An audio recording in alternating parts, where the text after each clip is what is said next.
It's 3:14 a.m. You're halfway through spooning cold instant noodles from a plastic cup when the secondary burner phone on the edge of the linoleum counter vibrates once, flat and dead against the wood, without ringing. You don't look at the screen immediately. You finish chewing, swallow the oversalted starch, and wipe your thumb on your sweatpants before picking it up.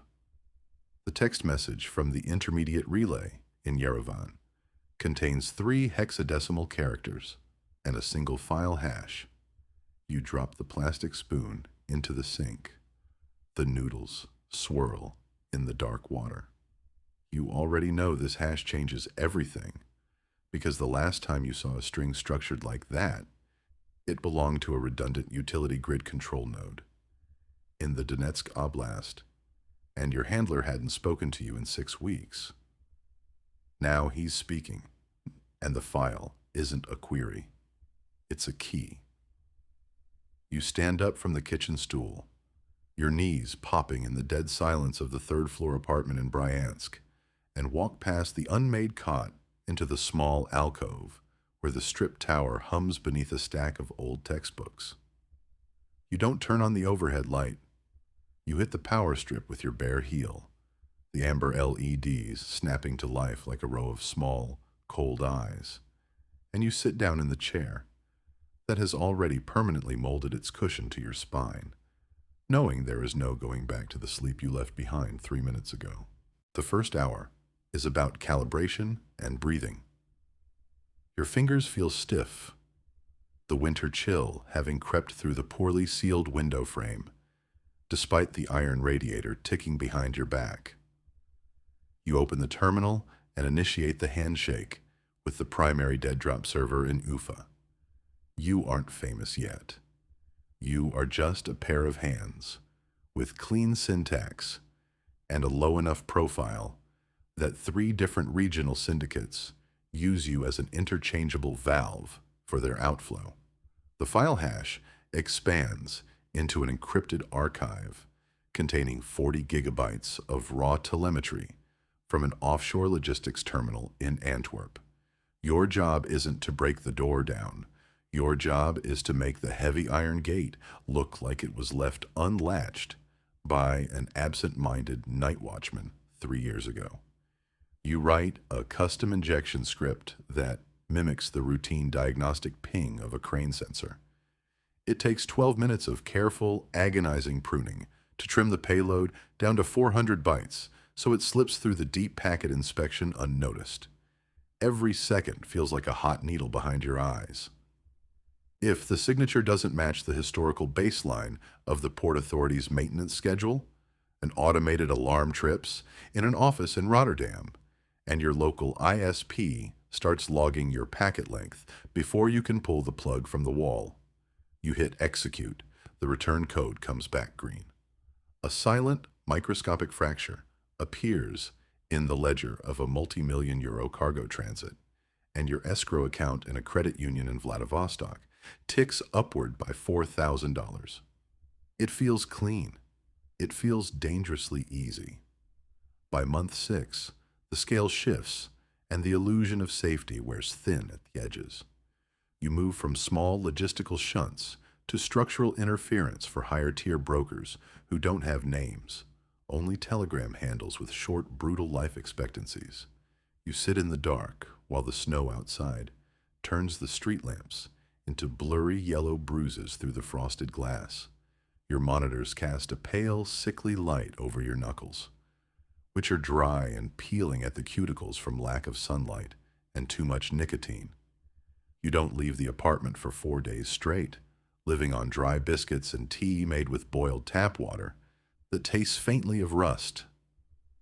You learn the hidden anatomy of the regional infrastructure, the way small municipal banks in the provinces rely on outsourced third-party vendors who pay their network architects junior wages to manage legacy firewalls. You find an unpatched 0-day in an open-source database wrapper used by 12 regional energy distributors across Eastern Europe, and instead of selling it on the open forums for a quick payout, You hoard it in an encrypted partition on an air-gapped SSD taped to the underside of your desk. You realize that information isn't currency anymore. It is gravity. People pull toward you because you hold the weight that keeps their operations from collapsing into the light of day. Your reputation trickles through the chat rooms under a handle that smells of old iron and quiet competence. The money comes in faster now. Wire transfers bouncing through 3 shell companies in the Seychelles before landing in accounts you access. With single-use virtual cards. But the numbers in the balance column don't make you feel rich. They just make you feel exposed, like a man walking across a frozen lake who can hear the ice groaning beneath his boots with every step he takes. The pressure peaks on a Tuesday in November when an urgent red flag flashes across your secondary monitor, not from an external auditor, but from inside your own relay chain. Someone is probing your fallback node in Minsk. It's not an automated crawler. It's a human hand, moving with the cold, deliberate cadence of an institutional threat actor who already knows the shape of your digital footprint. Your chest tightens into a hard, sour knot. You don't have time to hesitate. You have to burn the Minsk node, sever the routing tables, and orphan 3 different active contracts that are currently midstream in the pipeline. If you cut the line too fast, you lose $80,000 in pending escrow that hasn't cleared the final mixnet. If you wait 5 seconds too long, they trace the handshake back to your residential gateway in Bryansk, and it won't be Interpol that kicks your door in. It will be men in gray coats who don't care about warrants or trials. Your hands move across the keyboard with a frantic, cold precision, fingers blurring over the hotkeys as you execute a memory wipe script that overwrites the local logs with garbage data 3 times over. You pull the physical Ethernet cable from the back of the tower with such force that the plastic clip snaps off in your palm. The room goes dead, except for the faint, high-pitched whine of the cooling fan spinning down to a stop. You sit in the dark, your chest heaving, sweat cold and sharp against your ribs, staring at the blank black glass of the monitor, where your own reflection hangs like a ghost. You know you can't stay in this room now. The address is compromised, the hardware is tainted, and the people who hired you for the Antwerp job are suddenly asking why the stream stopped without explanation. Yet, as you reach out in the dark and feel the cold plastic of the backup drive resting in your pocket, a strange, heavy calm settles into your bones. You didn't quit. You didn't get caught. You simply stepped off one ledge and onto another, narrower one in the dark. You slide your boots on your feet, pull your winter coat over your shoulders, and check the latch on the heavy wooden apartment door. The digital world doesn't end when you pull the plug.